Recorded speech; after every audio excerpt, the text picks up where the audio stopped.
আজকে যেহেতু অনেকগুলা কোশ্চেন আছে, তাই দেরি না করে ক্লাসটা শুরু করে দিচ্ছি। ঠিক আছে। খাইরুল ভাই কেমন আছেন? আলহামদুলিল্লাহ ভালো আছি স্যার। ভালো আছেন আপনি? এই তো আলহামদুলিল্লাহ। তামান্না আপু ভালো আছেন? জি আলহামদুলিল্লাহ ভাইয়া ভালো আছি। ঠিক আছে, তাহলে আমরা ক্লাস শুরু করি। ফখরুল ভাই আজকে নতুন দেখতেছি। ফখরুল ভাই কেমন আছেন?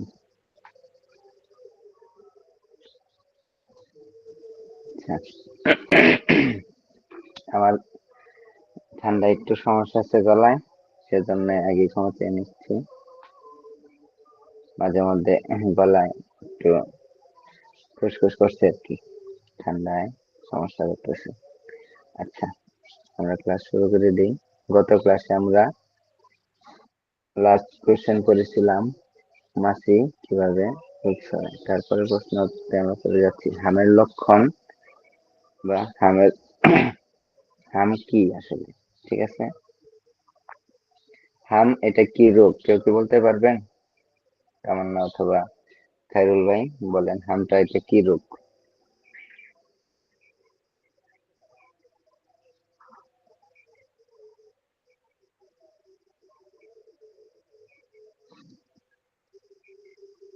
তামান্না আপু বলতে পারবেন হামটা কি রোগ,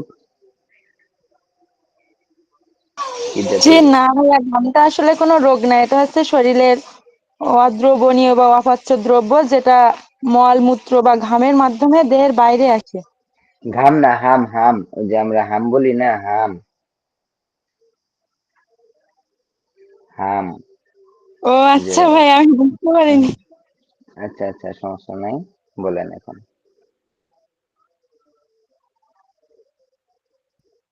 ভাইয়া এটা সঠিক ধারণা জানি না, আপনি বলেন। আচ্ছা ঠিক আছে, যেটা না ঠিক আছে, জানি সেটা ভুলভাল বলা ঠিক হবে না। ঠিক আছে, ওকে।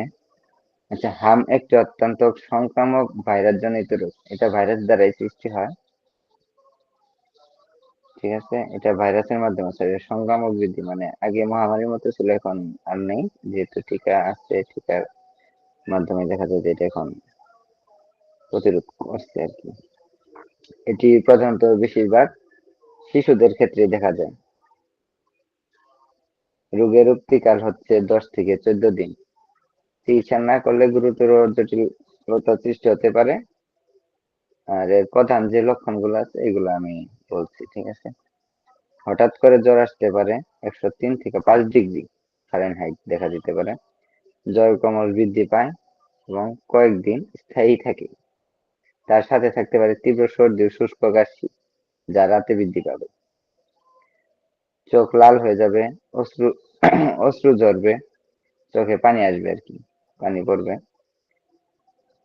আলোর প্রতি দেখা যায় যে তার একটা বিতৃষ্ণা থাকবে, আলো সহ্য করতে পারবে না। নাক বন্ধ হয়ে যায় এবং ক্রমাগত পানি ঝরতে থাকে নাক দিয়ে। গালের ভিতরে দিকে দেখা যায় সাদা সাদা দানার মতো দাগ দেখা যায় গালের ভিতরে, তাকে কপ্লিট বা কপ্লিট স্পট বলে। এটি হামের নির্দিষ্ট একটা লক্ষণ। এটা হাম হলে বাচ্চার মুখে এরকম দেখা যায়। আর হাম ওঠার 4-5 দিনের মধ্যে দেখা যেতে পারে জ্বর যদি হয় 3-4 দিন পর কানের পিছনে মুখমণ্ডল, কপালে লাল লাল রঙের ছোট ছোট দানা দেখা দিবে। ধীরে ধীরে এই ফুসকুড়ি ঘাড়, বুক, পিঠ, মানে সমস্ত শরীরেই ছড়িয়ে পড়বে।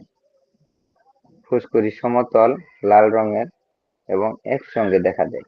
এগুলো পরস্পর মিশে বড় দাগ তৈরি করতে পারে।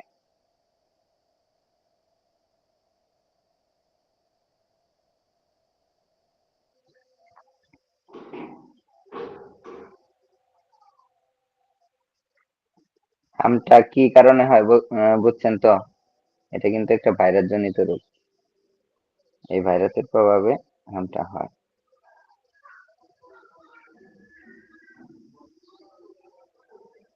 আর এর ফুসকুড়ি বের হওয়ার সময় জ্বর আরো বৃদ্ধি পায়। এই মোটামুটি হামের লক্ষণ এগুলা মনে রাখলেই দেখা যায় যে পরীক্ষার প্রশ্নতে সহজ ভাবে আমরা দিতে পারবো। আর এখন যে প্রশ্নগুলো নিব, এই প্রশ্নটা অনেকভাবে আসে। সংক্রামক ব্যাধি কাকে বলে? এখানে আছে সংক্রামক ব্যাধি কাকে বলে, 3টি সংক্রামক ব্যাধির নাম লিখো। এভাবে আসতে পারে, সংক্রামক রোগ বলতে কি বুঝো, এর প্রধান উৎসগুলো কি? সংক্রামক ব্যাধি ও সাধারণ ব্যাধি বলতে কি বুঝো? সংক্রামক রোগ ও সাধারণ রোগ বলতে কি বুঝো? সংক্রামক ব্যাধি কাহাকে বলে? বায়ুবাহিত 5টি রোগের নাম লিখো। এই প্রশ্নগুলা দেখা যায় যে ঘুরে ফিরে উত্তর একই, যে কোনোটাই আসলে আপনারা এই অ্যান্সারটা দিলেই হবে। সংক্রামক ব্যাধি বলতে আপনারা কি বুঝেন? সংক্রামক ব্যাধি কোনটারে বলে, তুই কি বলতে পারবেন তো? খাইরুল ভাই আছেন, যে তামান্না আপু, ব্যক্তিগুলো দিতে পারেন। যে যে ভাই। ব্যক্তিগুলো বাহকের মাধ্যমে একজন থেকে অন্যজনের মাধ্যমে ছড়িয়ে পড়ে, জি, ভাইরাসে ঘটিত হয়। একদম। জি জি, একদম সঠিক। আসলে সংক্রামক ব্যাধি বলতে এমন রোগকে বোঝায় যা জীবাণু দ্বারা সৃষ্ট এবং একজন আক্রান্ত ব্যক্তি বা প্রাণী থেকে সুস্থ ব্যক্তিতে ছড়াতে পারে। এটাই মূলত সংক্রামক রোগ। এখানে ব্যাকটেরিয়া, ভাইরাস, ছত্রাক মানে পরজীবী দ্বারা সৃষ্ট যে রোগগুলো, এটাই সংক্রামক ব্যাধি। আর সাধারণ ব্যাধিটা কি? সাধারণ ব্যাধি কি, অথবা উদাহরণ দিতে পারেন? সাধারণ ব্যাধিতে আমরা কি বুঝি?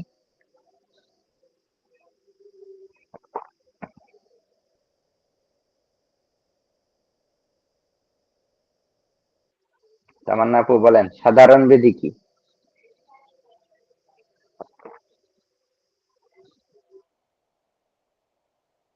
ঠিক আছে, আমি বলছি সাধারণ ব্যাধি বলতে এমন রোগ যা সংক্রামক নয়, মানে একজনের থেকে আরেকজনে ছড়ায় না, এটাই মূলত সাধারণ ব্যাধি। যেমন হৃদরোগ, ডায়াবেটিস, ক্যান্সার, এগুলা দেখা যায় যে যার হয় সেই আক্রান্ত থাকে, কিন্তু তার দ্বারা কেউ আক্রান্ত হয় না, এটাই সাধারণ ব্যাধি। বা আমরা সংক্রামক যেটা বললাম, ওটা হলো একজনের থেকে আরেকজনে ছড়াবে, আর এটা ছড়াবে না,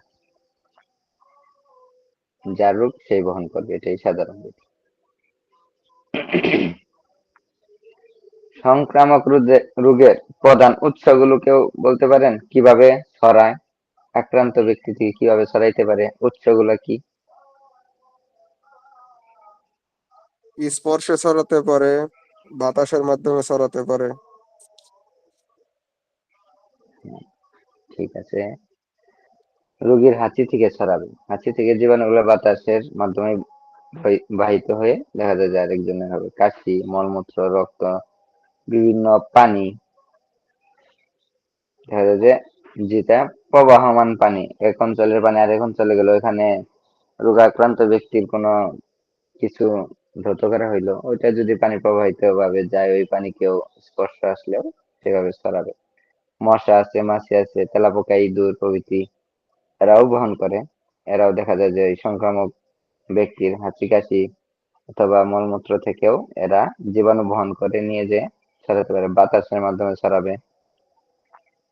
আর সরাসরি যেটা স্পর্শে, সরাসরি ওইটার স্পর্শে ছড়াইতে পারে। আর সংক্রামক ব্যাধির নাম বলেন তো, এরকম কি রোগ আছে যেগুলা ছড়াচ্ছে বা সরাসরি ছড়ায়? উদাহরণস্বরূপ কি কি রোগ আমরা জানি?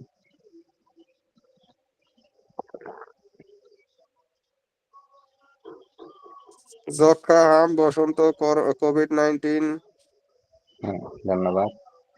এগুলাই মূলত সংক্রামক। আর বায়ুবাহিত 5টি রোগের নাম বলতে পারবেন যেগুলা বাতাসের মাধ্যমে ছড়ায়?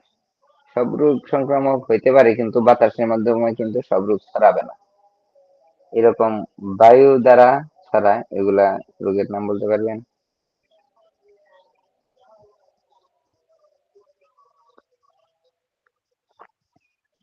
বায়ুবাহিত রোগ যেমন যক্ষা, এই কাশি, ডিপথেরিয়া বা ইনফ্লুয়েঞ্জা, এই টাইপের রোগগুলা কিন্তু বায়ুর মাধ্যমেও ছড়ায়। এই হাঁচি কাশির মাধ্যমে জীবাণুগুলা বাহিত হয়ে আরেকজনের কে আক্রান্ত করতে পারে, এগুলাই বায়ুবাহিত রোগ। ঠিক আছে, ভাইরাস আর ব্যাকটেরিয়ার পার্থক্য, বা ভাইরাস ব্যাকটেরিয়া বলতে কি বোঝো? ভাইরাস কি ব্যাকটেরিয়া কি দুইটা একই জিনিস নাকি পার্থক্য আছে বলতে পারবেন?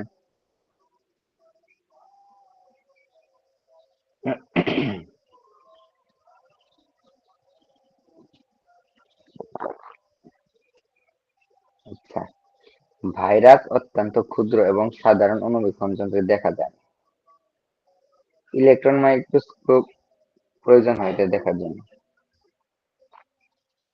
ঠিক আছে, এই মাস আর ব্যাকটেরিয়া তুলনামূলকভাবে বড় এবং সাধারণ অণুবীক্ষণ যন্ত্রেই দেখা যায়। ভাইরাস কোষীয় নয়, এতে কোষ প্রাচীর, সাইটোপ্লাজম বা অন্যান্য কোষীয় অঙ্গাণু নেই, কিন্তু ব্যাকটেরিয়াতে এককোষী জীব যার সম্পূর্ণ কোষ গঠন রয়েছে। ব্যাকটেরিয়া কিন্তু ভাইরাসের চেয়ে একটু আকারে বড় এবং এর কোষ আছে, ভাইরাসের তার নেই। ভাইরাস জীবিত কোষের বাইরে নিষ্ক্রিয় থাকে এবং জীবিত কোষের ভিতরে কেবল বংশবৃদ্ধি করতে পারে।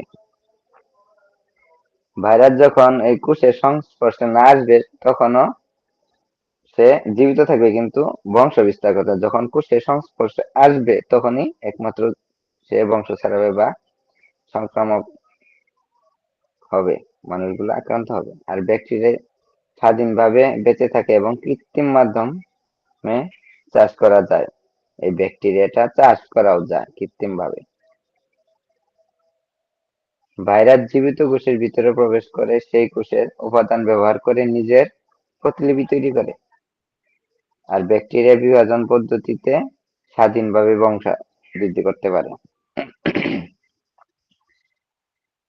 ভাইরাসে হয় ডিএনএ অথবা আরএনএ থাকে, দুটো একসঙ্গে থাকে না।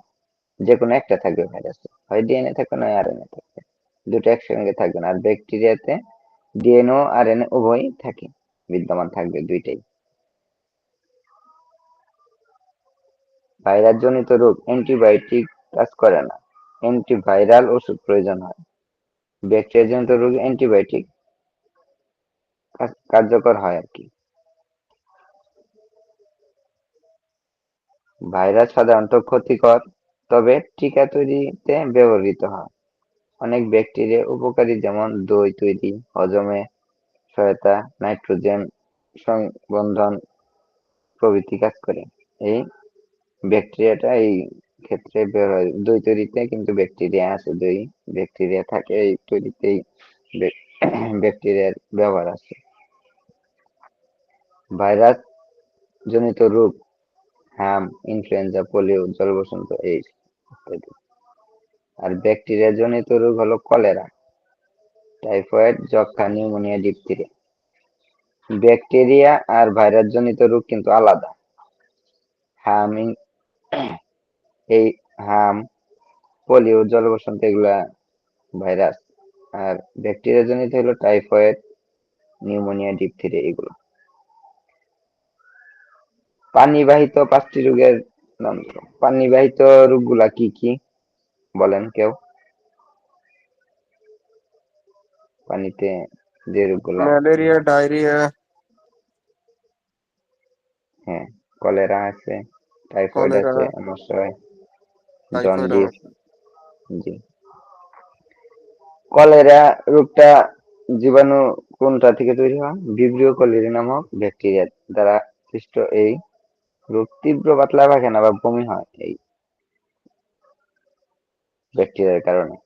এটাই মূলত cholera. Typhoid salmonella typhi bacteria দ্বারা সৃষ্ট এই রোগের দীর্ঘদিন জ্বর, মাথা ব্যথা, পেট ব্যথা ও দুর্বলতা দেখা দেয় এই রোগের ক্ষেত্রে। এই পানিবাহিত রোগ, এটার উদাহরণ সহ দেখা যায় যে আসছে পরীক্ষায়। আমাশয় এটা হলো 2 প্রকার, একটা ব্যাকটেরিয়া জনিত ও এমিবিক জনিত হয়। রক্ত ও আমযুক্ত পায়খানা, পেটে ব্যথা ও কোথুনির লক্ষণ। দূষিত পানি পান করলে এই রোগ হয়। এই জীবাণুটা, এই ব্যাকটেরিয়াটা পানির মাধ্যমে প্রবেশ করে। জন্ডিস আছে, জন্ডিসও পানিবাহিত, যা যকৃৎ আক্রান্ত করে, চোখ ও ত্বক হলুদ হয়ে যায়, দুর্বলতা ও ক্ষুধামন্দা দেখা দেয় এই রোগে আক্রান্ত হলে। দূষিত পানি খাদ্যের হজমের মাধ্যমে এই রোগটা ছড়ায়। খাদ্যের মাধ্যমে দূষিত পানি বিভিন্ন ধরনের খাদ্যের মাধ্যমে এই রোগটা ছড়ায়। আর ডায়রিয়া বিভিন্ন ব্যাকটেরিয়া, ভাইরাস, পরজীবী দ্বারা সৃষ্ট এই রোগ ঘন ঘন পাতলা পায়খানা হয়। শিশু মৃত্যুর অন্যতম কারণ এই রোগ। যদি সরাসরি তাড়াতাড়ি যদি চিকিৎসাটা না নেওয়া হয় তাহলে তার শরীরে পানি শূন্যতা বা পানির ঘাটতি হয়ে রোগী খুব তাড়াতাড়ি দুর্বল হয়ে যায়, চিকিৎসা নিলে মৃত্যু পর্যন্ত হতে পারে।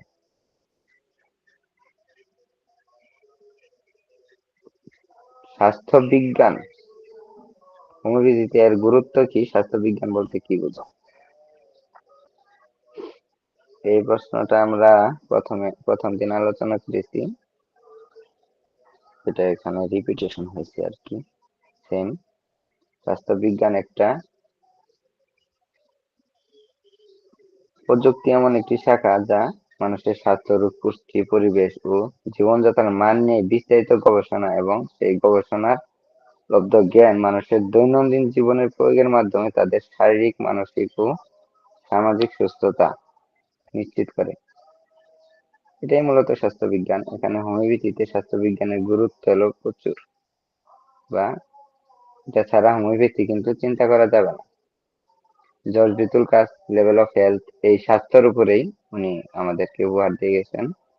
এই স্বাস্থ্যকেই ভিত্তি করে তার সমস্ত আমাদের যে চিকিৎসা ব্যবস্থার যে আমরা ওষুধ ডোজ, পটেন্সি সিলেকশন করে মূলত এই স্বাস্থ্যের উপর ভিত্তি করেই এগুলা করা সম্ভব।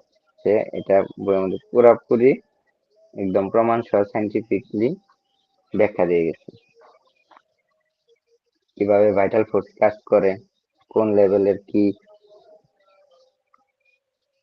ওষুধ দিতে হবে, কত পটেন্সি দিতে হবে, ডোজ, মাত্রা, রিপিটেশন, সমস্ত কিছু এই স্বাস্থ্যের দ্বারা আমরা নিরূপণ করতে পারবো। এজন্য স্বাস্থ্যটা জানা, একটা রোগীর স্বাস্থ্য সম্পর্কে জানা আমাদের অত্যন্ত গুরুত্বপূর্ণ, এবং সম্পূর্ণভাবে সঠিক জ্ঞানটাই থাকতে হবে যে রোগী কি স্বাস্থ্যের অধিকারী।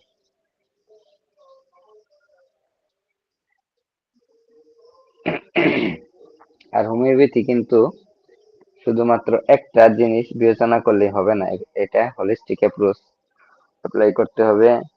স্বাস্থ্য সম্পর্কে জানতে হবে আমাদের, একটা রাইখে আর একটা বাদ দিয়ে এরকম ভাবে কোনোটাই চিন্তা করতে হবে না। মেটারিমিডিকে জানতে হবে, পরিবেশ জানতে হবে, কোন পরিবেশে রুগী আছে, সমস্ত কিছু, তারপরে রুগীর মানসিক মেন্টালিটি, সমস্ত কিছু বিবেচনা করে যে রুগী লিপিটা হবে, তখন আমরা তাকে সঠিকভাবে চিকিৎসা দিতে পারবো।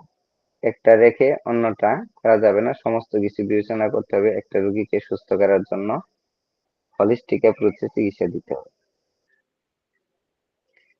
খাদ্য বলতে কি বুঝো, বা খাদ্য শ্রেণী বিভাগ, খাদ্যটা কি? আমরা যে খাই এই খাদ্যটা কি আসলে মূলত?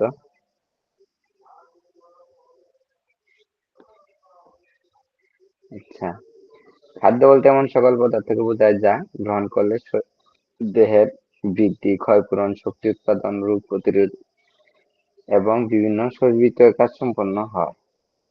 এটাই মূলত খাদ্য। খাদ্য আমাদের দৈনন্দিন জীবনে যে সমস্ত কার্যকলাপ করা হয় এর শক্তি যোগায়। এটি আমাদের জীবনযাত্রার জন্য অপরিহার্য একটি উপাদান। খাদ্য শ্রেণী বিভাগ, খাদ্য আছে দেখা যায় যে শর্করা খাদ্য, আমিষ বা প্রোটিন, কার্বোহাইড্রেট যুক্ত, চর্বিযুক্ত, ভিটামিন, খনিজ, পানি ইত্যাদি। খাদ্যের মধ্যে এই উপাদানগুলা থাকে এবং প্রয়োজন অনুযায়ী আমাদের সমস্ত কিছুই কিন্তু গ্রহণ করতে হয়। কার্বোহাইড্রেট কি করে? কার্বোহাইড্রেট বা শর্করা এটি দেহের প্রধান শক্তির উৎস। প্রতি গ্রাম শর্করা থেকে 4 কিলো ক্যালোরি শক্তি পাওয়া যায়। ভাত, রুটি, আলু, চিনি, মিষ্টি, গম, ভুট্টা প্রভৃতিতে প্রচুর শর্করা থাকে। এটি দেহের জন্য কাজকর্মের শক্তি সরবরাহ করে। প্রোটিন কি করে? দেহের গঠন, ক্ষয়পূরণ, বৃদ্ধি এবং নতুন কোষ তৈরিতে আমিষ অপরিহার্য। মাছ, মাংস, দুধ, ডিম প্রভৃতি আমিষ পাওয়া যায়, যা শিশুর বৃদ্ধির জন্য আমিষ বিশেষভাবে গুরুত্বপূর্ণ। চর্বি শক্তি সরবরাহ। চর্বিতে দ্রবণীয় ভিটামিন শোষণে সাহায্য করে। প্রতি গ্রাম চর্বিতে থেকে 9 কিলোক্যালোরি শক্তি পাওয়া যায়। ঘি, মাখন, তেল, বাদাম প্রভৃতি থেকে এগুলো আমরা পাই। এটি ত্বককে সুস্থ রাখে এবং শরীর উষ্ণ রাখতে সাহায্য করে। ভিটামিন দেহের বিভিন্ন শরীরবৃত্তীয় কাজ নিয়ন্ত্রণ ও রোগ প্রতিরোধে ভিটামিনের প্রয়োজন। Vitamin A, B, C, D, E, K প্রভৃতি বিভিন্ন খাদ্যে পাওয়া যায়, যা আমরা সবুজ শাকসবজি, ফলমূল, দুধ, মাছ, তেল ভিটামিনের প্রধান উৎস। আর খনিজ কি করে? খনিজটা মূলত আমাদের হাড় ও দাঁত গঠন, রক্ত তৈরি এবং শরীরের বিভিন্ন রাসায়নিক কাজে সাহায্য করে। এই খনিজ এখানে আছে, খনিজের ভিতরে আছে calcium, iron, iodine, phosphorus, sodium প্রভৃতি। খনিজ লবণ খনিজ লবণ দুধ, সবুজ শাকসবজি, ফলমূলে পাওয়া যায়।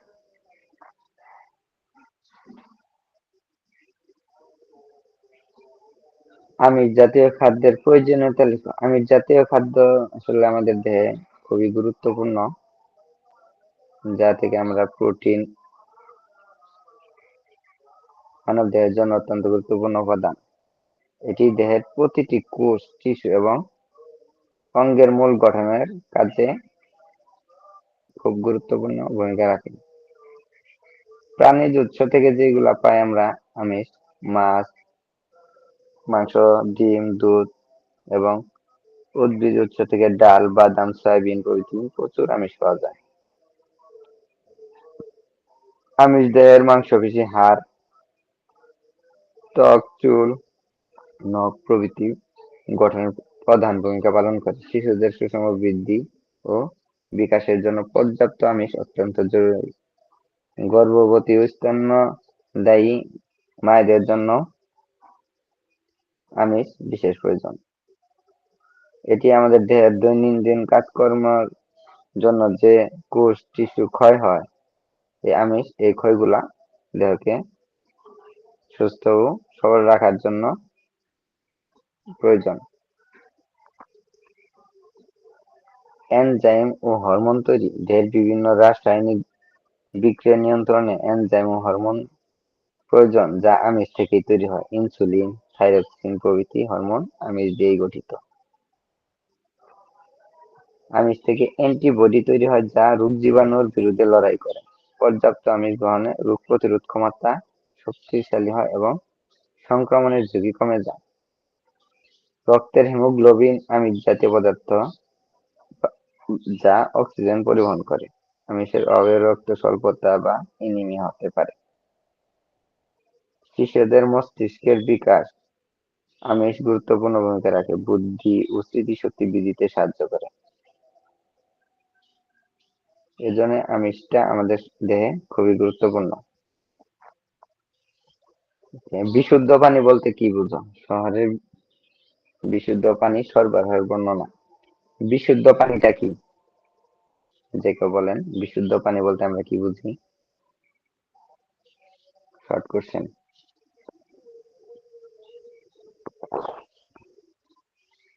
তামান্না আপু, খায়রুল ভাই, বিশুদ্ধ পানিটা কি?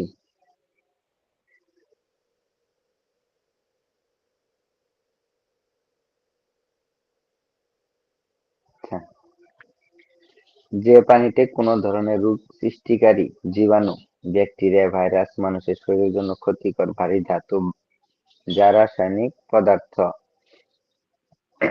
এবং অবাঞ্ছিত অপদ্রব্য দ্রবীভূত বা মিশ্রিত থাকে না। এক কথায়, যে পানি গ্রহণ করলে মানুষের স্বাস্থ্যের কোনো ক্ষতি হয় না, ওটাই মূলত বিশুদ্ধ পানি। এর কোনো বর্ণ নেই এবং গন্ধ নেই।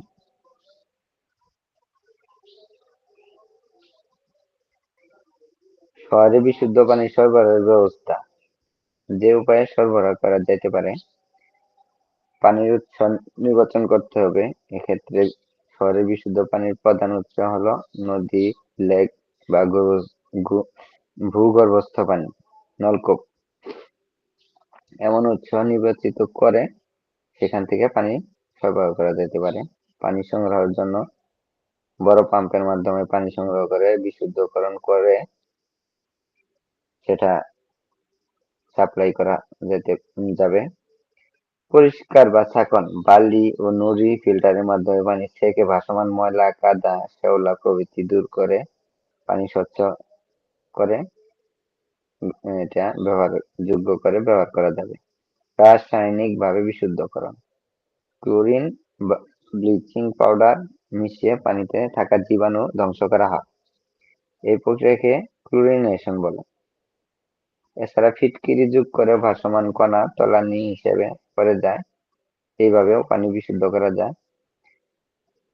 বিশুদ্ধ পানি বড় জলাধারে সংরক্ষণ করা হয়। সেখান থেকে পাইপলাইনের মাধ্যমে বিভিন্ন শহরের বিভিন্ন এলাকায় পানি সরবরাহ করা হয়। উঁচু স্থানে পানি সংরক্ষণ করে এটা বিভিন্ন বড় ট্যাঙ্কি আকারে স্থাপন করে ওখানে বিশুদ্ধ পানি সংরক্ষণ করে এটা পাইপলাইনের মাধ্যমে বিভিন্ন অঞ্চল ভিত্তিক সরবরাহ করা যায়। গুণমান নিয়ন্ত্রণের মাধ্যমে পানির নমুনা পরীক্ষা করে জীবাণু ও রাসায়নিক দূষণের মাত্রা যাচাই করে বিশ্ব স্বাস্থ্য সংস্থার মান অনুসরণ করে পানিগুলো অবশ্যই পরীক্ষা করতে হবে। এভাবে পানির গুণমান ঠিক রেখে পানি সাপ্লাই করা যাবে। মায়ের দুধ ও গরুর দুধের মধ্যে পার্থক্য, এই প্রশ্নটা পরীক্ষায় মোটামুটি ভালোই আসে। এটা আমাদের অবশ্যই খুব ভালোভাবে মনে রাখা লাগবে। ঠিক আছে, মানুষের দুধ এবং গরুর দুধের পার্থক্য। মায়ের দুধে 1.2%, মায়ের দুধ 1.2% এবং সহজ পাচ্য, খুব সহজে পাওয়া যায় বেশি। এখানে আমিষের পরিমাণ মায়ের দুধে আছে 1.2%, আর গরুর দুধে আছে 3.5% এবং পাচন কঠিন। অ্যান্টিবডি, মায়ের দুধে প্রচুর অ্যান্টিবডি ও রোগ প্রতিরোধক উপাদান থাকে, আর গরুর দুধে অ্যান্টিবডি নেই বা খুব কম, থাকলেও খুব কম আছে গরুর দুধে। জীবাণুমুক্ততা, সরাসরি স্তন থেকে পান করায় সম্পূর্ণ জীবাণুমুক্ত, আর গরুর দুধ সংরক্ষণে জীবাণু দ্বারা দূষিত হতে পারে। সংগ্রহ করতে যেও দেখা যায় জীবাণু লেগে যেতে পারে, অথবা সংরক্ষণ করে যেখানে রাখবে সেখান থেকে জীবাণু আসতে পারে। হজম ক্ষমতা, মায়ের দুধ হালকা নরম দই তৈরি করে, সহজে হজম হয়, আর গরুর দুধ শক্ত দই তৈরি করে হজম করতে বেশি সময় লাগে। ল্যাকটোজ, মায়ের দুধে বেশি 7% ল্যাকটোজ থাকে, যা মস্তিষ্ক বিকাশে সহায়ক, আর গরুর দুধে ল্যাকটোজটার পরিমাণ কম, 4.5%। সদ্যজাত শিশুর পরিচর্যা সম্পর্কে। সদ্যজাত শিশু বলতে জন্মের পর থেকে 28 দিন পর্যন্ত শিশুকে বিবেচনা করা হয়। 28 দিনের শিশু পর্যন্ত সদ্যজাত বলা হয়। এই শিশুর জীবনে অত্যন্ত গুরুত্বপূর্ণ এবং সংবেদনশীল পর্যায়ে থাকে। সঠিক পরিচর্যা ও শিশুর সুস্বাস্থ্য বৃদ্ধি এবং রোগ প্রতিরোধ ক্ষমতা নিশ্চিত করে। সদ্যজাত শিশুর পরিচর্যা ও খাদ্যের আমরা যে ভূমিকাগুলা রাখতে হবে সেগুলো আমি এখন বলবো। মায়ের দুধের প্রথমেই এলো মায়ের দুধ প্রথম খাদ্য। সদ্যজাত শিশুর প্রধান খাদ্য হচ্ছে মায়ের দুধ। জন্মের পর প্রথম 1 ঘন্টার মধ্যে মায়ের শাল দুধ খাওয়ানো অত্যন্ত জরুরি। শাল দুধ হলুদ ও ঘন হলেও এতে প্রচুর অ্যান্টিবডি থাকে যা শিশুর প্রথম টিকা হিসেবে কাজ করে এবং রোগ প্রতিরোধ ক্ষমতা সঙ্গে সঙ্গে বৃদ্ধি করে। জন্ম থেকে 6 মাস পর্যন্ত শিশুকে শুধুমাত্র মায়ের দুধ খাওয়াতে হবে। পানি বা অন্য কোনো খাবার দেওয়ার প্রয়োজন নেই। মায়ের দুধের শিশুর সকল পুষ্টি চাহিদা পূরণ করে। শিশু যখনই ক্ষুধার্ত হবে তখনই খাওয়াতে হবে। সাধারণত প্রতি 2 থেকে 3 ঘন্টা পর পর শিশুকে খাওয়াতে হবে। কৃত্রিম দুধ কোনোভাবেই এই অবস্থাতে খাওয়ানো যাবে না। শুধুমাত্র তখনই চিকিৎসার পরামর্শ নিয়ে ফর্মুলা মিল্ক দেওয়া যেতে পারে যদি মায়ের দুধটা সে না পায় ওই মুহূর্তে। আর পরিচর্যাটা নাভি শুকানোর আগে শিশুকে গোসল না করিয়ে ভেজা কাপড় দিয়ে মুছে দিতে হবে। নাভি শুকানোর পর হালকা গরম পানিতে গোসল করানো যায়। নাভি পরিষ্কার ও শুষ্ক রাখতে হবে। সবসময় এটা খেয়াল রাখতে হবে। অ্যান্টিসেপটিক দিয়ে পরিষ্কার করতে হবে। নাভিতে কোনো মলম অথবা তেল লাগানো যাবে না। এই বিষয়টা সাবধানতার সাথে করতে হবে। শিশুর শরীর উষ্ণ রাখার জন্য নরম সুতি কাপড় দিয়ে মুড়িয়ে শীতকালে রাখতে হবে যেন সহজে ঠান্ডা না লেগে যায়। শিশুর কাপড় বিছানা সবসময় পরিষ্কার রাখতে হবে। প্রস্রাব পায়খানা হলে সঙ্গে সঙ্গে তা শুকনো কাপড় দিয়ে পরিবর্তন করে দিতে হবে। শিশুকে স্পর্শ করার আগে হাত ভালোভাবে ধুয়ে নিতে হবে। সর্দি কাশি আছে এমন ব্যক্তিকে শিশুর কাছে দেওয়া উচিত নয়। ঠিক আছে, আমরা পরবর্তী প্রশ্নে যাচ্ছি। পরিবার পরিকল্পনা বলতে কি বোঝো? বাংলাদেশে পরিবার পরিকল্পনার প্রয়োজনীয়তা আলোচনা করো। পরিবার পরিকল্পনা, খায়রুল ভাই, পরিবার পরিকল্পনা বলতে কি বোঝায় এটা যদি বলতেন।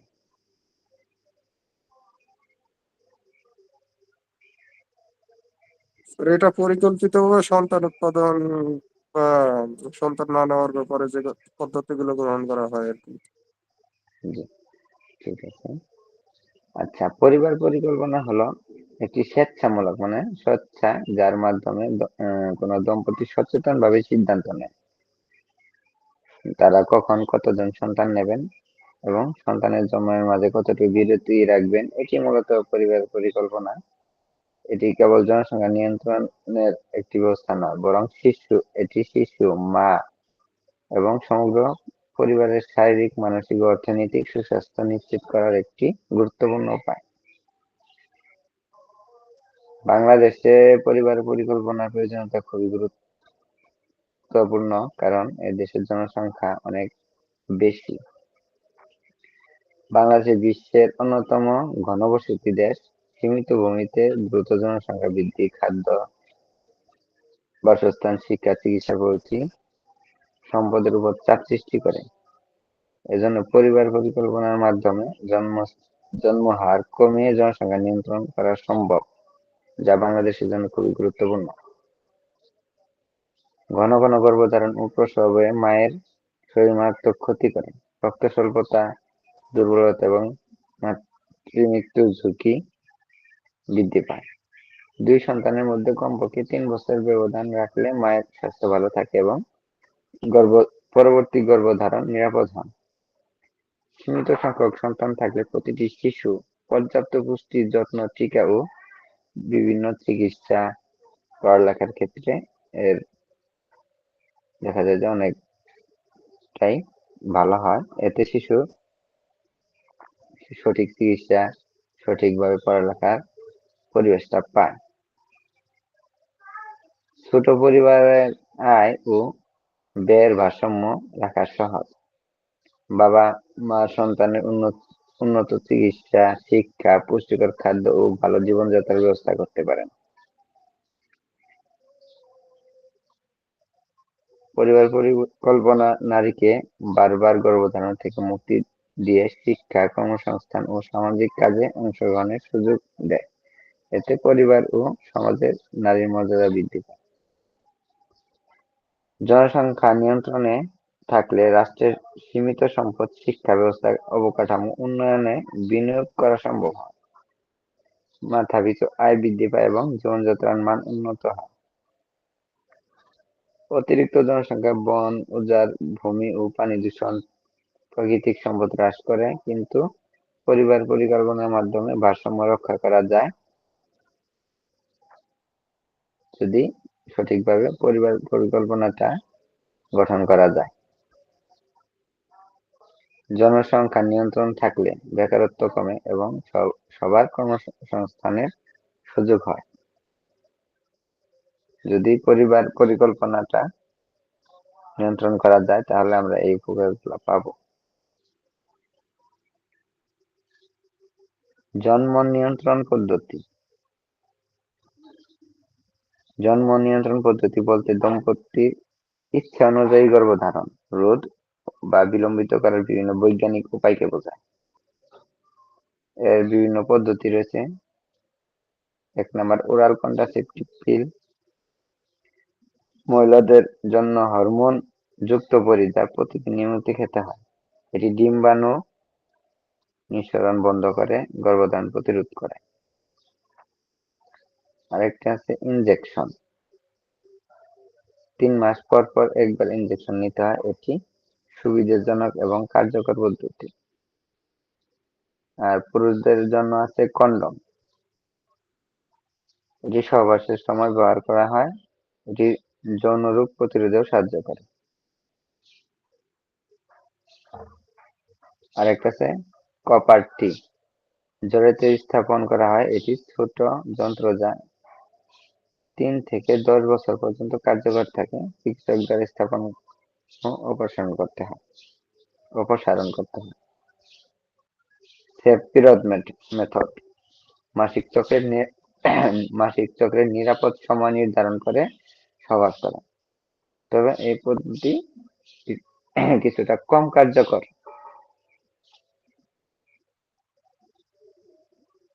আরেকটা আছে প্রসবের পর 6 মাস পর্যন্ত বুকের দুধ খাওয়ালে এবং মাসিক না হলে এই পদ্ধতিতে কিছুটা কার্যকর, তবে নির্ভরযোগ্য নয়।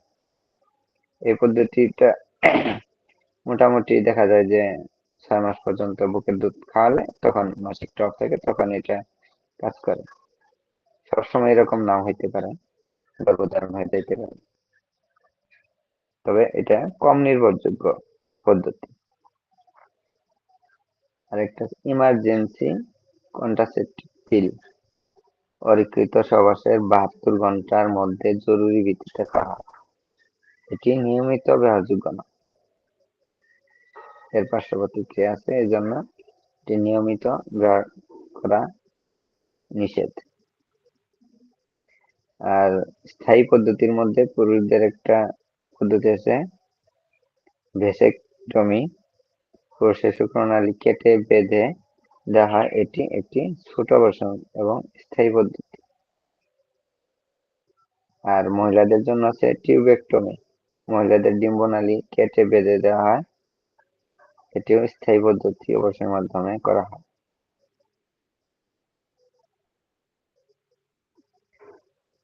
পরিবার পরিকল্পনার সুফল। পরিবার পরিকল্পনা বলতে দম্পতির ইচ্ছা সমর্থন অনুযায়ী সন্তান সংখ্যা নির্ধারণ এবং জন্মের মধ্যে যথাযথ ব্যবধান রাখার বৈজ্ঞানিক পদ্ধতিকেই বোঝায় মূলত।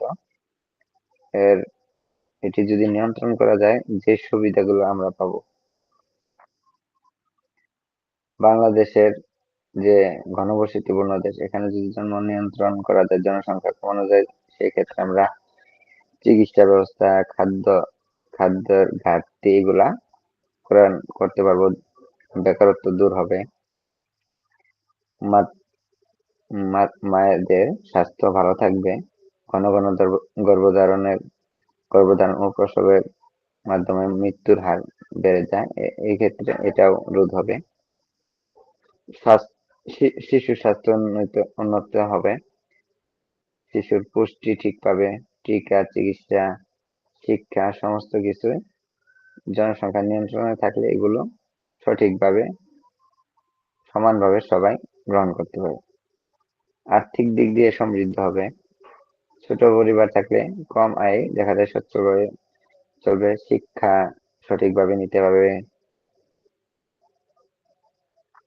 চিকিৎসার চিকিৎসাটা খুব সহজেই তারা পেতে পারে। পারিবারিক পরিবার পরিকল্পনা নারীকে বারবার গর্ভধারণ থেকে মুক্তি দেয়, শিক্ষা, কর্মসংস্থান এবং সামাজিক কাজে তারা অংশ নিতে পারে। সেই ক্ষেত্রে দেশের উন্নত এবং নারীর মর্যাদা বৃদ্ধি পায়। অতিরিক্ত জনসংখ্যা বন উজাড় ও পানি দূষণ প্রকৃতি সম্পদ হ্রাস করে, আর পরিবার পরিকল্পনার মাধ্যমে পরিবেশ ভারসাম্য রক্ষা পায়। জনসংখ্যা নিয়ন্ত্রণ থাকলে বেকারত্ব কমে যায়, সবার কর্মসংস্থানের সুযোগ হয়। ছোট পরিবার প্রতিটি সন্তান উন্নত মানের শিক্ষা লাভ করার সুযোগ পায়, যা জাতীয় শিক্ষা হার বৃদ্ধি এবং সমাজের সচেতনতা বাড়ে। বাংলাদেশে পাবলিক হেলথ অ্যাডমিনিস্ট্রেশন এদের কার্যক্রম কি বা এদের কাজটা কি? পাবলিক হেলথ অ্যাডমিনিস্ট্রেশন সম্পর্কে যা জানো লিখো।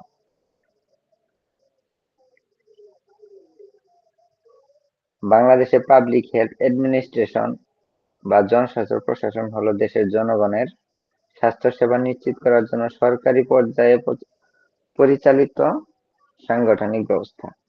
এটি কেন্দ্রীয়, বিভাগীয়, জেলা ও উপজেলা পর্যায়ে বিন্যস্ত একটি সুসংগঠিত কাঠামো। এর মধ্যে রয়েছে কেন্দ্রীয় পর্যায়ে রয়েছে স্বাস্থ্য ও পরিবার কল্যাণ মন্ত্রণালয়, সর্বোচ্চ নীতি নির্ধারণী সংস্থা। এর অধীনে স্বাস্থ্য সেবা বিভাগ এবং স্বাস্থ্য শিক্ষা ও পরিবার কল্যাণ বিভাগ কাজ করে। তার অধীনে বিভিন্ন অধিদপ্তর যেমন স্বাস্থ্য অধিদপ্তর, পরিবার পরিকল্পনা অধিদপ্তর, নার্সিং অধিদপ্তর এবং ওষুধ প্রশাসন অধিদপ্তর গুলো যুক্ত থাকে। বিভাগীয় পর্যায়ে প্রতিটি প্রশাসনিক বিভাগে বিভাগীয় পরিচালক স্বাস্থ্যসেবা নিয়োগপ্রাপ্ত থাকেন। তিনি মেডিকেল কলেজ, হাসপাতাল, বিশেষায়িত হাসপাতাল ও জেলা পর্যায়ে স্বাস্থ্য কার্যক্রমগুলি তদারকি করেন।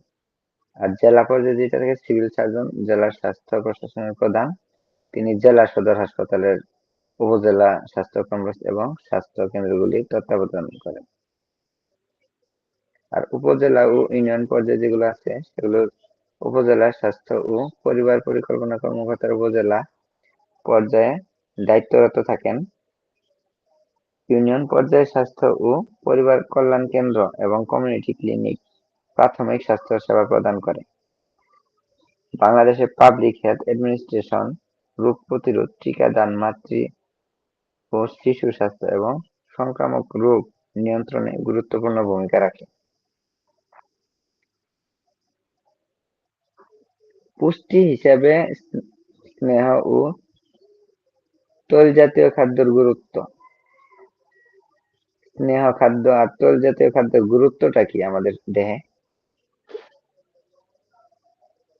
খায়রুল ভাই, এটা বলতে পারবেন যে এইগুলো আমাদের দেহে মূলত কি কাজগুলা করে, কি জন্য এত গুরুত্ব?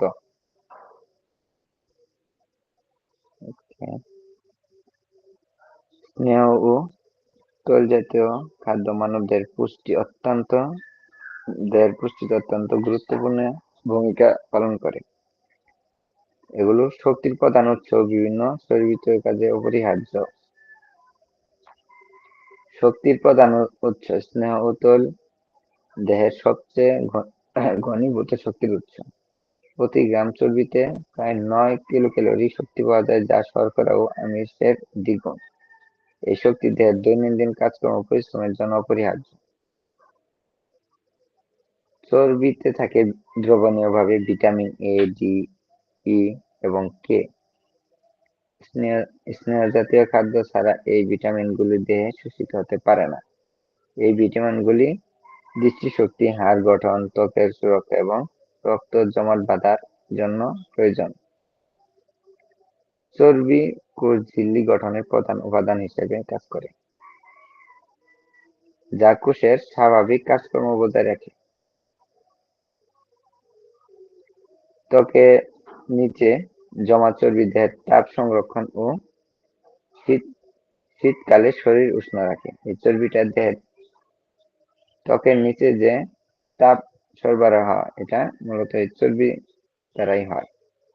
চর্বি হৃৎপিণ্ড, কিডনি ও অন্যান্য গুরুত্বপূর্ণ অঙ্গের চারপাশে সুরক্ষাকারী আবরণ তৈরি করে, যা আঘাত থেকে রক্ষা করে।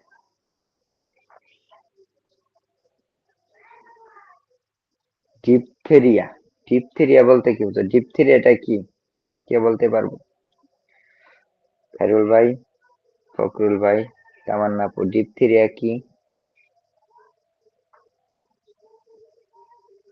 ডিপথেরিয়ার দেখা দিলে কি কি লক্ষণ দেখা দেয় শরীরে, বলতে পারবেন? আচ্ছা,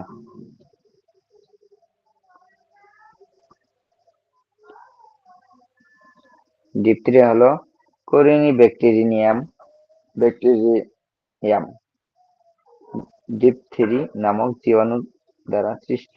এটি মারাত্মক সংক্রামক ব্যাধি। এই রোগ প্রধানত শ্বাসনালী ও গলা আক্রমণ করে এবং একটি ধূসর বর্ণের পর্দা সৃষ্টি করে। ডিপথেরিয়া শিশুদের মধ্যে বেশি দেখা যায়। ডিপথেরিয়ার প্রধান লক্ষণসমূহ নিচে আমি বর্ণনা করছি। প্রথমেই তাদের দেখা যাবে যে সর্দি, রোগের শুরুতে হালকা জ্বর, সর্দি, গলা ব্যথা দেখা যায়। রোগী দুর্বল ও অবসাদগ্রস্ত হয়ে পড়ে। টনসিল, গলবিল ও শ্বাসনালীতে ধূসর বা সাদা একটি পুরু পর্দা তৈরি হয়। ওই টনসিল না, কিন্তু ডিপথেরিয়া কিন্তু টনসিল নয়, টনসিলের পর্দা সৃষ্টি করতে পারে। এ পর্দা শক্তভাবে আটকে থাকে এবং জোর করে তুলতে গেলে রক্তপাত হতে পারে। গলার লসিকা গ্রন্থি ফুলে যাওয়ার ফলে গলা মোটা দেখায়। পর্দা বড় হয়ে শ্বাসনালী বন্ধ করে দিলে মারাত্মক শ্বাসকষ্ট দেখা যায়। পর্দাটা আস্তে আস্তে পুর হয়ে বড় হয়ে যেতে পারে। তখন শ্বাসটা নেওয়া অনেক কষ্ট হয় এবং খুবই গুরুতর পর্যায়ে চলে যায় যদি এটা বেশি পর্যায়ে হয়। শিশু শ্বাস নিতে কষ্ট পায় এবং তখন তার চেহারাটা নীলাভ হয়ে যায়, মানে চেহারার বর্ণটা নীল হয়ে যায়। শ্বাসযন্ত্র আক্রান্ত হলে কণ্ঠস্বর ভেঙে যায় এবং কাশের ধরনটা হয় কুকুরের ডাকের মতো, ঘেউ ঘেউ এরকম কাশি হতে পারে, শব্দ করে কাশতে পারে রোগী। জীবাণুর বিষক্রিয়ায় হৃৎপিণ্ড দুর্বল হয়ে যায় এবং পক্ষাঘাত দেখা দিতে পারে।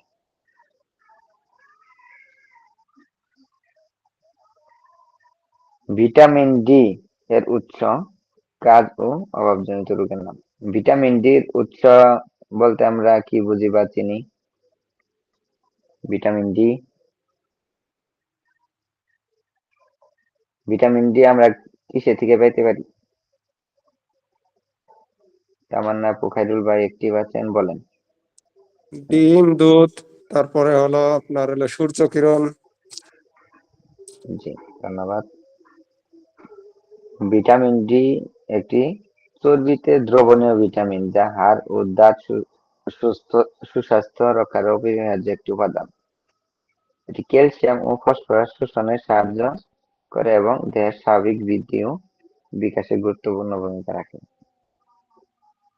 ভিটামিন ডির উৎস হলো সূর্যের আলো। প্রধান ভাবে আমরা যেটা এক বাক্যে বলতে পারি, সূর্যের আলো এর প্রধান উৎস। ত্বকে সূর্যের প্রতিবিকিরণ রশ্মি পড়লে দেহে ভিটামিন ডি তৈরি হয়, কিন্তু সূর্যের আলোতে কিন্তু মূলত ভিটামিন ডি নেই।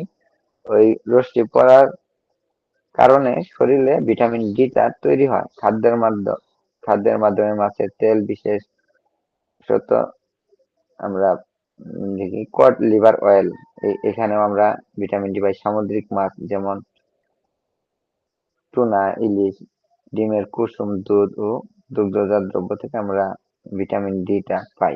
এটাই মূলত ভালো উৎস ভিটামিন ডির। আর ভিটামিন ডির কাজ কি? এটি অন্ত্র থেকে ক্যালসিয়াম ও ফসফরাসের সাহায্যে হাড় ও দাঁতের গঠন মজবুত করে, রক্তে ক্যালসিয়াম ও ফসফরাসের মাত্রা নিয়ন্ত্রণ করে, শিশুদের স্বাভাবিক দৈহিক বৃদ্ধি ও বিকাশে সহায়তা করে, রোগ প্রতিরোধ ক্ষমতা বৃদ্ধি করে এবং পেশি শক্তি বজায় রাখে। ভিটামিন ডি এই কাজগুলা করে। আর ভিটামিন ডির অভাবে কি কি রোগ হয় এটা বলতে পারবেন? ভিটামিন ডির অভাবে আমাদের কি কি রোগ দেখা দেয়?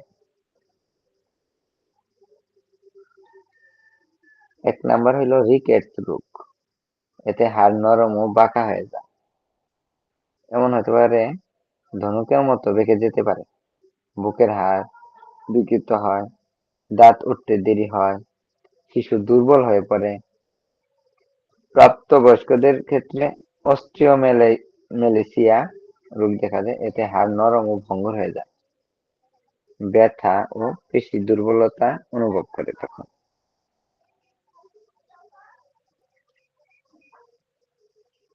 বাংলাদেশের স্বাস্থ্য সমস্যাগুলো বর্ণনা করো। বাংলাদেশের স্বাস্থ্যের সমস্যাগুলো কি? অনেক সমস্যা আছে, তার মধ্যে একটা হলো সংক্রামক রোগের প্রাদুর্ভাব। ডায়রিয়া, কলেরা, টাইফয়েড, যক্ষ্মা, হেপাটাইটিস এবং ডেঙ্গুর মতো সংক্রামক রোগ বাংলাদেশে ব্যাপকভাবে দেখা যায়। কিছুদিন পরপরই দেখা যায় ডেঙ্গুর প্রকোপটা বেড়ে যাচ্ছে। হেপাটাইটিস এটাও এখন বাড়াবাড়ি পর্যায়ে আসছে। আরেকটা হলো শিশু ও মায়ের মধ্যে অপুষ্টি একটি মারাত্মক সমস্যা। প্রোটিন, ভিটামিন এবং খনিজ লবণের অভাবে শিশুরা রিকেটস, রাতকানা, রক্ত স্বল্পতা এই সমস্ত রোগে আক্রান্ত হয়। এখন মূলত আমাদের যে খাদ্যাভ্যাস এগুলো থেকে আমরা সঠিকভাবে পুষ্টিগুলা আহরণ করতে পারছি না, বিধায় আমাদের এই রোগগুলা এখন অহরহ দেখা যাচ্ছে। অপর্যাপ্ত স্যানিটাইজেশন এটা এখন আর বাংলাদেশে নেই, যদিও বইয়ে লেখা আছে। এখন স্যানিটাইজেশনটা মোটামুটি কভার হয়ে গেছে। বিশুদ্ধ পানির অভাব এবং যথাযথ পানি নিষ্কাশনের ব্যবস্থা অভাব জলবাহিত রোগ বৃদ্ধির প্রধান কারণ। আর্সেনিক দূষণ একটি গুরুতর স্বাস্থ্য হুমকি। এটি এখন মূলত বাংলাদেশে নেই, কম। জনসংখ্যা বৃদ্ধি ও দরিদ্র। অতিরিক্ত জনসংখ্যার কারণে স্বাস্থ্য সেবার উপর চাপ বৃদ্ধি পায়। দরিদ্রর ফলে মানুষ পুষ্টিকর খাদ্য ও চিকিৎসা সেবা থেকে বঞ্চিত হয় বা সঠিকটা নিতে পারে না। অপর্যাপ্ত প্রসব পূর্ব সেবা, দক্ষ ধাত্রীর অভাব এবং পুষ্টিহীনতার কারণে মাতৃমৃত্যু ও শিশু মৃত্যুর হার উচ্চ। এখন আরেকটা আছে উচ্চ রক্তচাপ, ডায়াবেটিস, হৃদরোগ এবং ক্যান্সারের মতো অসংক্রামক রোগ দ্রুত বৃদ্ধি পাচ্ছে। প্রত্যেক বছরই ডায়াবেটিস, হার্টের রোগী এগুলা বৃদ্ধি পাচ্ছে, কিন্তু কমছে না। অনিয়মিত জীবনযাপন ও খাদ্যাভ্যাসের এর একটা প্রধান কারণ। হাসপাতাল, চিকিৎসক, নার্স এবং ওষুধের অভাব বিশেষত গ্রামীণ এলাকায় স্বাস্থ্যসেবা প্রদানে বাধা সৃষ্টি করে। বাংলাদেশের এসব সমস্যার সমাধানে সরকারি ও বেসরকারি উদ্যোগ খুবই গুরুত্বপূর্ণ এবং জরুরি। এগুলা ঠিক করতে পারলে দেখা যায় যে আমাদের স্বাস্থ্যটা আরো ডেভেলপ হবে। গর্ভবতী মায়ের প্রসব পূর্ব যত্ন। গর্ভবতী মায়ের প্রসব পূর্ব যত্ন বা কেয়ার হলো গর্ভধারণ থেকে প্রসব পর্যন্ত মা ও গর্ভস্থ শিশুর সুস্বাস্থ্য নিশ্চিত করার জন্য গৃহীত সকল স্বাস্থ্যসেবা এবং সকল সতর্কমূলক ব্যবস্থা।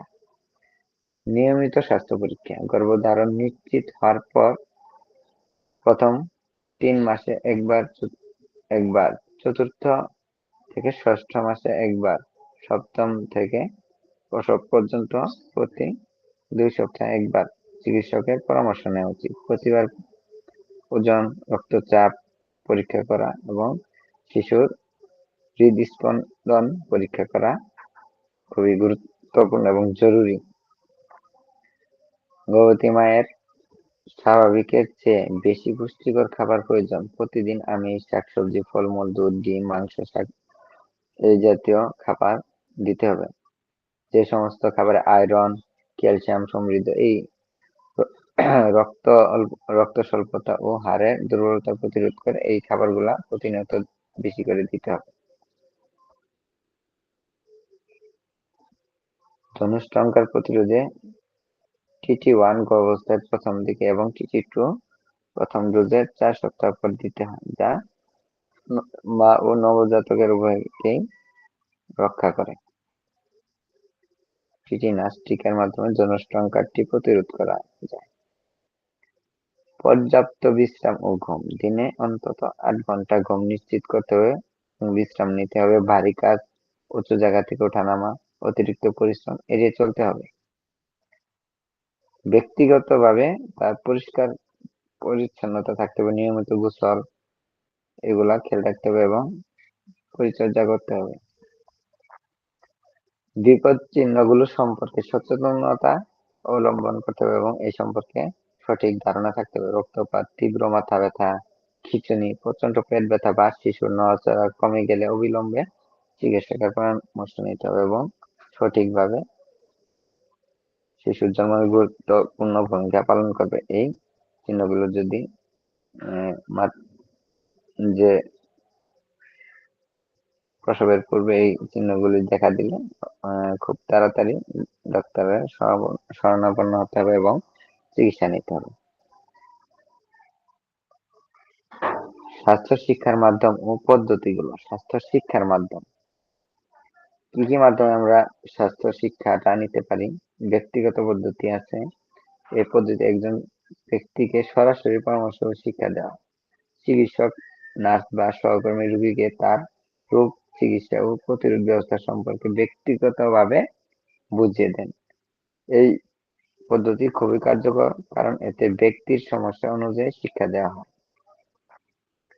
গোষ্ঠীগতভাবে একটা পদ্ধতি আছে যা একদল মানুষকে একসাথে বসিয়ে শিক্ষা প্রদান করা হয়, যেমন স্কুল, কলেজ, কমিউনিটি সেন্টার বা হাসপাতালে একসঙ্গে একটা মিটিং এর মতো করে তাদের বোঝানো হয় রোগ সম্পর্কে ধারণা, কিভাবে তারা সুস্বাস্থ্য থাকবে সেই সম্পর্কে সচেতনতা বৃদ্ধি করা হয় বিভিন্ন কথার মাধ্যমে। গণমাধ্যম গণমাধ্যম বলতে রেডিও, টেলিভিশন, সংবাদপত্র, ইন্টারনেটের বিভিন্ন সোশ্যাল সাইট আছে। এখানে বিভিন্ন বার্তা পৌঁছানোর মাধ্যমে মানুষকে সচেতনতা সৃষ্টি করা যায়। দৃশ্যমান মাধ্যম যেমন poster, chart, flip chart, model, বিভিন্ন স্লাইড এইগুলো প্রদর্শনের মাধ্যমেও শিক্ষা দেওয়া যায়। দৃশ্যমান উপকরণ মানুষের মনে স্থায়ীভাবে প্রভাব ফেলে যা সহজেই বোধগম্য হয়। বিভিন্ন মেলায়, স্বাস্থ্য মেলা, প্রদর্শনী এবং রাস্তায় নাটকের মাধ্যমে জনগণকে আকৃষ্ট করে শিক্ষা প্রদান করা হয়। এতে মানুষ সরাসরি অংশগ্রহণ করে এবং জ্ঞান অর্জন করে। এই মাধ্যমগুলোর মাধ্যমে স্বাস্থ্য শিক্ষার মাধ্যমগুলো পদ্ধতি যা মানুষের মধ্যে ছড়িয়ে দেওয়া যায়।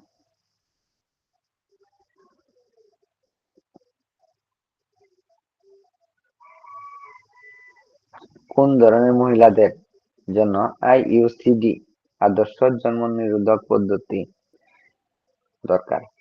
IUCD বা অন্তর্জরায়ু উপকরণ এটি হলো একটি নিরাপদ ও কার্যকর দীর্ঘমেয়াদী জন্ম নিরোধক পদ্ধতি। এটি জরায়ুতে স্থাপন করা হয় এবং নিষিক্তকরণ ও ভ্রূণ স্থাপন রোধ করে। সকল মহিলাদের জন্য এটি উপযুক্ত না, তবে নির্দিষ্ট কিছু মহিলাদের জন্য IUCD আদর্শ জন্ম নিরোধক পদ্ধতি হিসেবে বিবেচিত হয়। যাদের উপর এটি প্রযোজ্য: যেসব মহিলারা ইতিমধ্যে একটি বা একাধিক সন্তান আছে তাদের জন্য IUCD বেশি উপযুক্ত। এতে জরায়ু সহজে খাপ খাইয়ে নিতে পারে এবং জটিলতার ঝুঁকি কম থাকে। যেসব মহিলা 5 থেকে 10 বছর পর্যন্ত নিরাপদ ও কার্যকর জন্ম নিয়ন্ত্রণ চান তাদের জন্য এটি প্রযোজ্য। যেসব মহিলা জন্ম নিয়ন্ত্রণে বড়ি, ইনজেকশন বা ইমপ্ল্যান্ট ব্যবহার করতে পারেন না বা হরমোনজনিত পার্শ্ব প্রতিক্রিয়ায় ভোগেন, তাদের জন্য এই আইইউসিডিটি একটি ভালো বিকল্প উপকরণ। যেসব মহিলা বুকের দুধ খাওয়াচ্ছেন, তাদের জন্য আইইউসিডি নিরাপদ, কারণ এটি মাতৃ দুধের উৎপাদন বা গুণগত মানে কোনো প্রভাব ফেলে না। যেসব মহিলা প্রতিদিন বড়ি খেতে ভুলে যান বা নিয়মিত পদ্ধতি অনুসরণ অসুবিধা বোধ করেন, তাদের জন্য এই পদ্ধতিটি একটি আদর্শ পদ্ধতি। যেসব মহিলা জরায়ু সংক্রান্ত সংক্রমণ, টিউমার, অস্বাভাবিকতা নেই এবং যৌনবাহিত কোনো রোগের ঝুঁকি নেই, তাদের জন্য এই পদ্ধতি নিরাপদ। লবণ জাতীয় খাদ্যের প্রয়োজনীয়তা লিখুন। লবণ জাতীয় খাদ্য আমাদের জন্য কি গুরুত্বপূর্ণ ভূমিকা পালন করে, তা হলো হাড় ও দাঁতের গঠন। ক্যালসিয়াম ও ফসফরাস হাড় এবং দাঁতের প্রধান উপাদান। এগুলি হাড়কে মজবুত ও শক্তিশালী করে এবং দাঁতের ক্ষয় প্রতিরোধ করে। শিশুদের স্বাভাবিক বৃদ্ধি ও বিকাশে ক্যালসিয়ামের অপরিহার্য। লবণ বা খনিজ লবণ মানবদেহের জন্য অত্যন্ত আবশ্যক। এটি আয়োডিন, থাইরয়েড হরমোন তৈরিতে অপরিহার্য। এটি দৈহিক ও মানসিক বৃদ্ধি নিয়ন্ত্রণ করে। আয়োডিনের অভাবে গলগণ্ড রোগ ও ক্রোটিনিজম হতে পারে। সোডিয়াম, পটাশিয়াম ও ক্লোরাইড দেহের কোষে ও কোষের বাইরের তরল পদার্থের ভারসাম্য বজায় রাখে। এগুলি রক্তচাপ নিয়ন্ত্রণ এবং অম্ল ক্ষার সমতা রক্ষা করে দেহের ভিতরে। জিঙ্ক, ম্যাগনেসিয়াম ও সেলেনিয়ামের মতো খনিজ লবণ বিভিন্ন এনজাইম ও হরমোনের উৎপাদন ও কার্যকারিতায় সহায়তা করে। জিঙ্ক ও সেলেনিয়াম দেহের রোগ প্রতিরোধ ক্ষমতা বৃদ্ধি করে এবং সংক্রমণ থেকে রক্ষা করে। আরেকটা ভূমিকা হচ্ছে জিঙ্ক খুবই দ্রুত ক্ষত শুকানোর জন্য বডিতে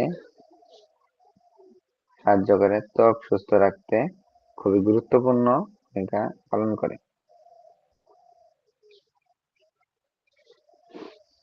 আচ্ছা, আরেকটা লাস্ট প্রশ্ন হচ্ছে, রোগ কি?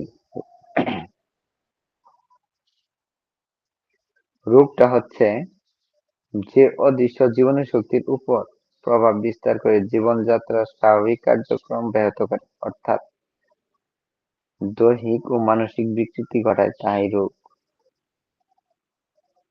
বা যখন কোনো ব্যক্তি অসুস্থ হয়, তখন প্রথমে তার জীবনী শক্তি বা ভাইটাল ফোর্স বিকৃত হয়, ডিএরএন্স হয়। এই ডিএরএন্সটাই মূলত রোগ বলি আমরা।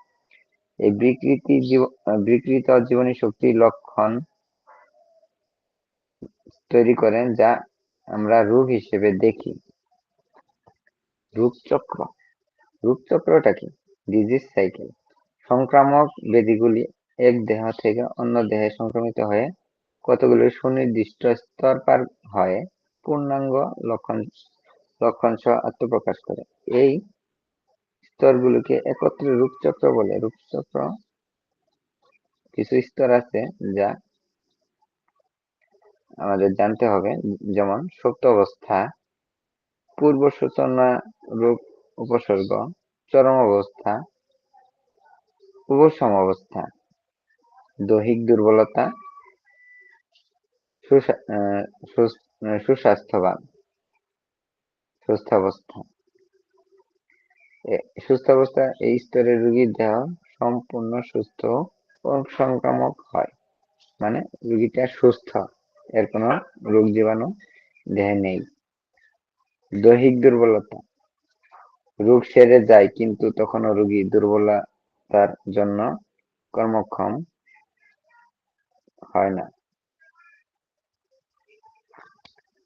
উপশম অবস্থা, এই অবস্থায় রোগীর জীবনী শক্তি রোগ শক্তির উপর প্রভাব বিস্তার করতে থাকে, ফলে রোগী অপেক্ষাকৃত সুস্থ বোধ করতে থাকে। আরেকটা হচ্ছে চরম অবস্থা। এই অবস্থায় রোগের লক্ষণগুলি সুস্পষ্টভাবে প্রকাশ পেয়ে রোগীকে শয্যাশায়ী করে ফেলে। আরেকটা হচ্ছে পূর্ব সূচনা রূপ উপসর্গ। সুস্পষ্ট লক্ষণ প্রকাশের পূর্বে মাথা ব্যথা, জ্বর, শরীরে ব্যথা, অস্থির ইত্যাদির মতো যেসব ভাষার লক্ষণ প্রকাশ পায় ওইটি মূলত পূর্ব সূচনা রূপ অবস্থা। আরেকটা হচ্ছে সুপ্ত অবস্থা। রোগ বীজ দেহে প্রবেশ করে সুস্পষ্ট রোগ লক্ষণ প্রকাশ করার পূর্ব সময় পর্যন্ত এটি সুপ্ত অবস্থায় থাকে। এগুলো সবগুলো ডিজিজ সাইকেলের অন্তর্ভুক্ত।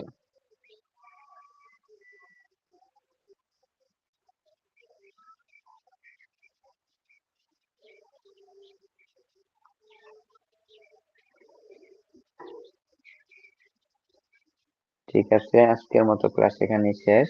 আপনাদের কারো কোনো কোশ্চেন থাকলে বলতে পারেন। ফখরুল ভাই, ওকে, ঠিক আছে স্যার, ক্লাস তাহলে শেষ করে দিলাম। সবাই ভালো থাকবেন, পরীক্ষা ভালোভাবে দিবেন, দোয়া করি। আসসালামু আলাইকুম।